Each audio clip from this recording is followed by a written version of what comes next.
की बहुत बड़ी भक्तिन बन जाती हैं। चलते फिरते सोते जगते खाते पीते केवल भगवान कन्हैया का ही नाम लेती हैं।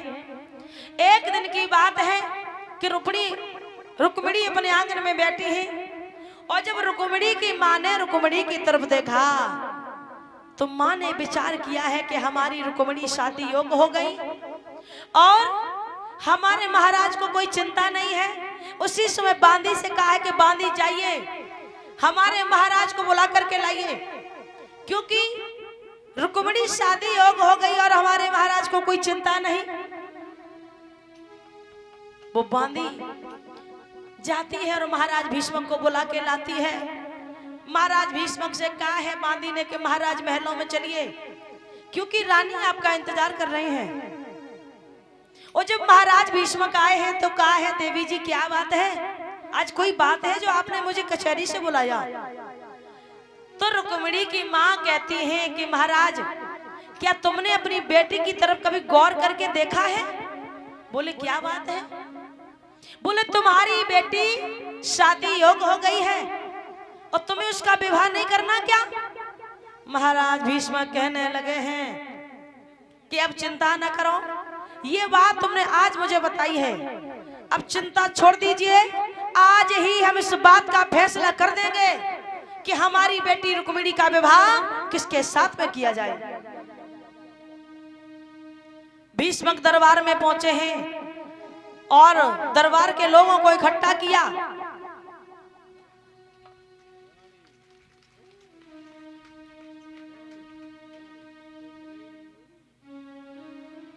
और इसी बीच में नीलम यादव जी प्रधानाचार्य एक हार डालकर और एक पगड़ी पहनाकर सम्मान कर रहे हैं। जोरदार से तालियां हो जाए।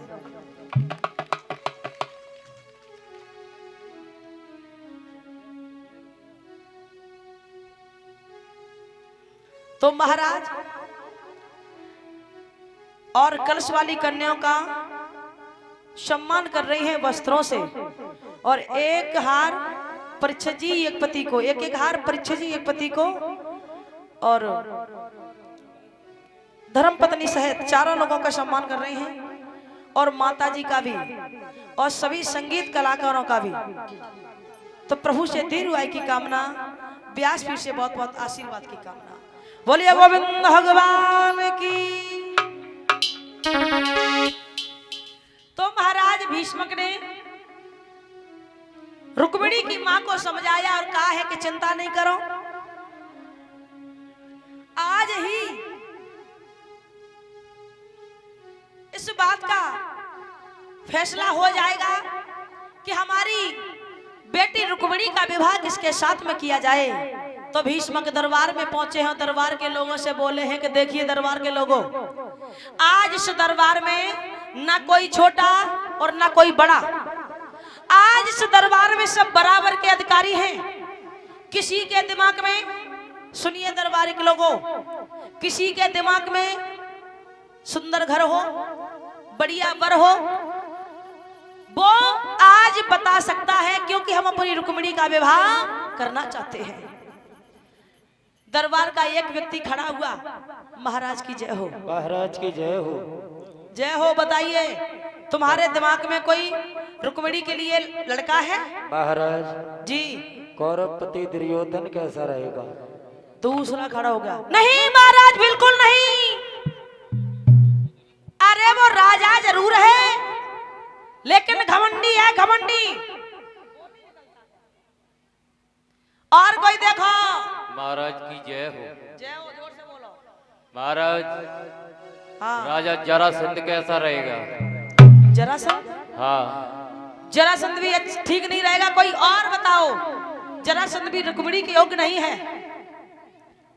महाराज सुबह से दोपहर हो गई मगर इस बात का फैसला नहीं हो पाया कि रुक्मिणी का विवाह किसके साथ में किया जाए। हुआ ऐसा। महाराज की जय हो।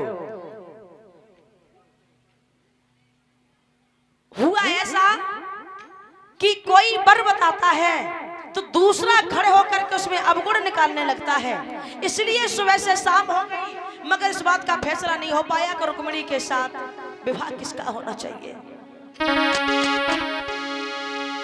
कि दरबार में बारी बारी से गुरुदेव और राजन के और नाम सुना।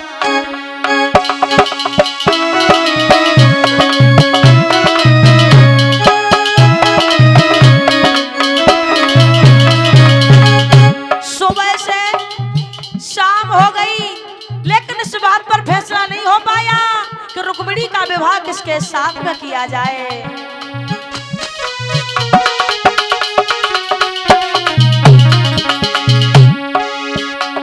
दरबार में बारी बारी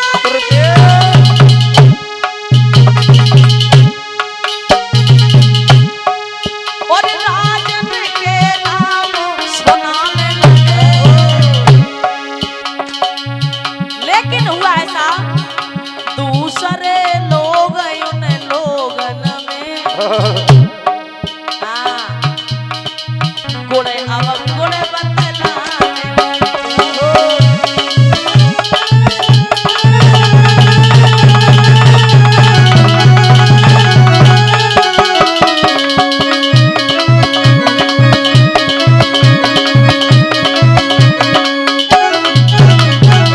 सुबह से शाम हो गई, लेकिन इस बात पर फैसला नहीं हो पाया कि रुक्मिणी का विवाह किसके साथ में किया जाए। तब तक एक व्यक्ति खड़ा हुआ, महाराज की जय हो, अगर आपकी आज्ञा हो तो क्या मैं कुछ बोल सकता हूँ। भीष्म कहने लगे, जब मैंने पहले ही कह दिया कि आज सब बराबर के अधिकारी हैं, न कोई छोटा और न कोई बड़ा। अरे किसी के दिमाग में सुंदर वर हो, बढ़िया घर हो, वो रुक्मिणी के लिए बता सकता है। बोला, महाराज अगर हमारे दिमाग से देखा जाए, यदि हमारे ख्याल से सोचा जाए, तो रुक्मिणी के लिए द्वारकाधीश भगवान कन्हैया कैसे रहेंगे। बहुत बढ़िया, तालियां बजाओ, बहुत सुंदर। भीष्म कहने लगे, हो गया फैसला, कोई कुछ नहीं कहेगा। अब नाई और ब्राह्मण को द्वारका में भेजा जाए, रुक्मिणी का लगन और टीका लेकर के। कोई कुछ नहीं कहेगा, बात पक्की। अब विवाह होगा रुक्मिणी का तो द्वारकाधीश भगवान कन्हैया के साथ में। बहुत प्रसन्न है महाराज भीष्म, बड़े खुश हैं, लेकिन वो खुशी थोड़े ही देर की थी। एकदम से भीष्म का बेटा रुकुम आ जाता है, पिताजी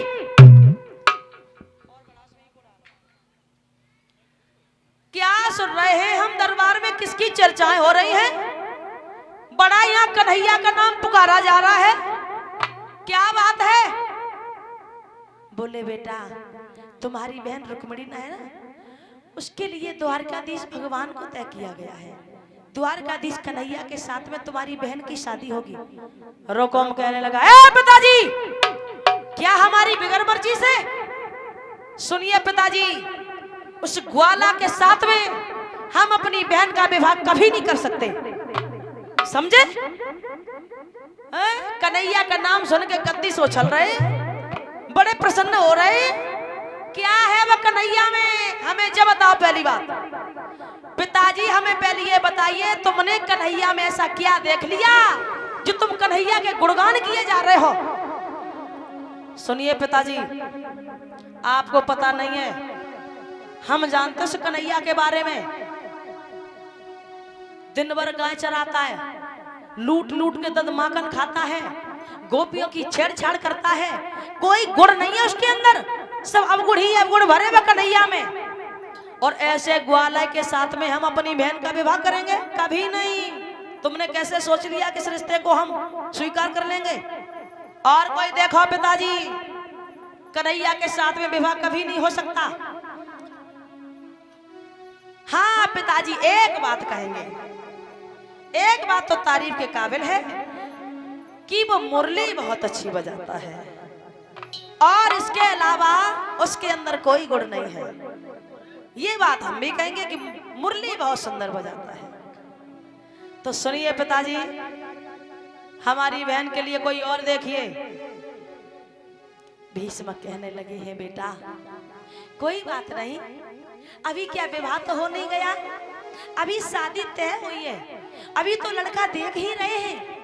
अगर तुम्हारे दिमाग से भगवान कन्हैया ठीक नहीं है, कोई और देखो। हैं?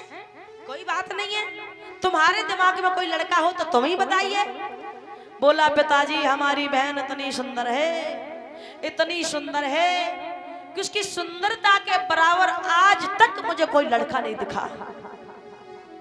पिताजी कहने लगे बेटा थोड़ा बहुत कम ज्यादा भी चलेगा, क्या तुम्हारी बहन जीवन भर कुंवारी नहीं रहेगी? अरे कोई बात नहीं, सुंदरता के बराबर नहीं है, थोड़ा कम भी चलेगा, लेकिन कोई दिमाग में हो तो बताइए। तो वो रुकुम कहने लगा है पिताजी